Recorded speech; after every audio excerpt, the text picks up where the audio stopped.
அட பாவியலே, செத்த வீட்டுக்கு கூட அழ வசதி இல்லாட்டி எப்படியடா அந்த நாட்டில் தமிழர்கள் வாழ முடியும் என்றதான் உண்மையா மன வருத்தமா கிடக்கு. தமிழர்கள் செத்த வீட்டுக்கு தான் அழுகிறதுக்கு அந்த கொழும்பில் ஒரு இடத்துல அதை கூடி நின்றார்கள்.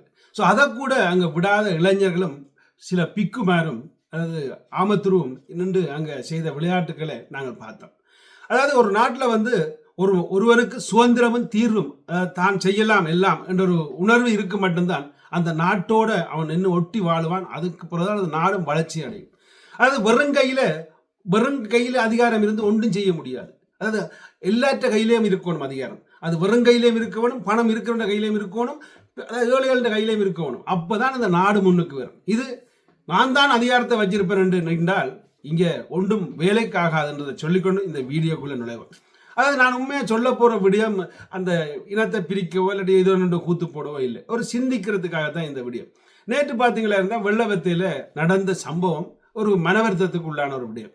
அவர்கள் அங்கே போராட வரவில்லை, அதாவது ஒரு இனம் இறந்ததை கஞ்சி குடித்து அந்த நிகழ்வை அது ஞாபகப்படுத்துறதுக்காக வந்தார்கள், மீட்பெடுப்பதற்காக வந்தார்கள். ஸோ அவர்களுக்கு அங்கே இருந்த ஒரு சில காடையர்கள், ஒரு சில பிக்குகள் அவர்கள் செய்த விடயங்கள் பல கேவலமாக இருந்துச்சு. அதாவது இவர்கள் ஆறு ஏவி விட்டு வந்து செய்தார்கள் எனக்கு தெரியல. ஆனால் இவர்கள் செய்தது அந்த நாட்டுக்கு உண்மையை சொல்ல போனால் ஒரு இனவாதத்தை எழுப்பியதுக்கு மெயின் காரணமே இவர்கள் என்றே நான் சொல்லுவேன். ஸோ மன்னித்துக் கொள்ளுங்கள். அதாவது இப்போ பார்த்தீங்களா இருந்தால் இந்த இடத்துல நோமலாக அவர்களும் சேர்ந்து அனுஷ்டிக்க வேண்டிய ஒரு விடயம். அதாவது சிங்கள மக்களும் சரி, முஸ்லீம் மக்களும் சரி, எல்லாரும் சேர்ந்து அனுஷ்டிக்க வேண்டிய ஒரு விடயம்.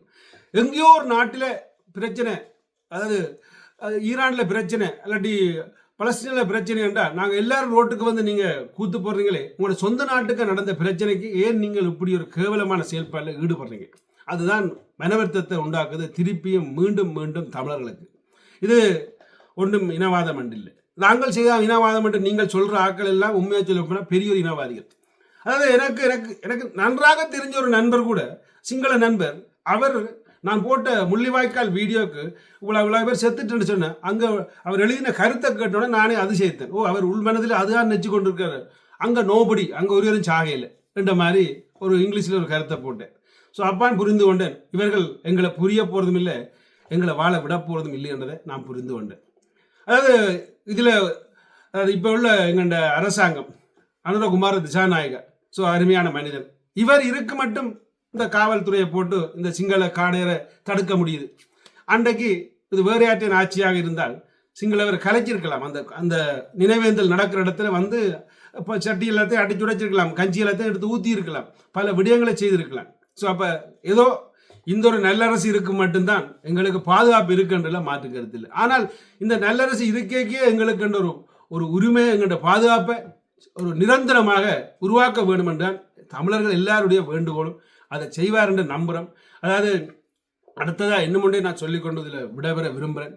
அது இந்த நடுவீரல் காட்டி கதைக்கக்கூடிய இந்த இளைஞர்களை சட்டப்படி கைது செய்ய வேண்டும். அவர்களுக்கு ஒரு சட்டப்படி ஒரு குற்றம் இல்லாட்டி ஒரு ஜெயில் தண்டனை, அவர்கள்ட்ட பணம் இருக்காது, பணம் வாங்க முடியாது, இவர்கள்ட்ட ஒரு ஜெயில் தண்டனை கொடுக்க வேண்டும். அதாவது ஜேமனை பொறுத்தவரையில் நடுவிரல் காட்டி, காரோடைக்க நடுவிரல் காட்டினா மற்றவன் காரோடைக்க டென்ஷன் ஆகி காரை கொண்டே இங்கே இடிச்சிருவாண்டாக்கா 2000 யூரோ அவர்களுக்கு தண்டப்பணம் அவர்கள் தண்டப்பணமாக கட்ட வேண்டி வரும், அதாவது குற்றப்பணமாக கட்ட வேண்டி வரும்.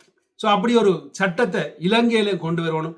நடுவிரலை காட்டி தன் பின்பக்கத்தை துறந்து காட்டி தமிழ் இனத்தை கேவலப்படுத்தியவர்களை தான் நான் இந்த வீடியோவில் சுட்டி காட்ட விரும்புகிறேன். மற்றும்படி இதில் நான் ஒன்றும் அதாவது பெருசாக கதைக்க விரும்பல. அதாவது என்ன உங்கள் தேவைன்றதை இப்போத்த அரசாங்கத்துக்கு புரிஞ்சுண்டா அது தெளிவாக செய்தாரண்டா இந்த நாடு சிறப்பாக சிங்கப்பூரை விட சிறப்பாக மலரும் என்றதில் மாற்று கருத்து இல்லை. அப்படி இல்லாட்டி எப்பயோ ஒரு காலத்தில் மீண்டும் ஒரு பயங்கரத்துக்கு சிக்கி போய் தவிக்க வேண்டிய கட்டத்துக்கு உருவாக்கக்கூடாது என்றதை தான் நான் இந்த வீடியோவில் ஆணித்தனமாக சொல்லிக்கொண்டு விடவிருக்கிறேன். நன்றி, வணக்கம்.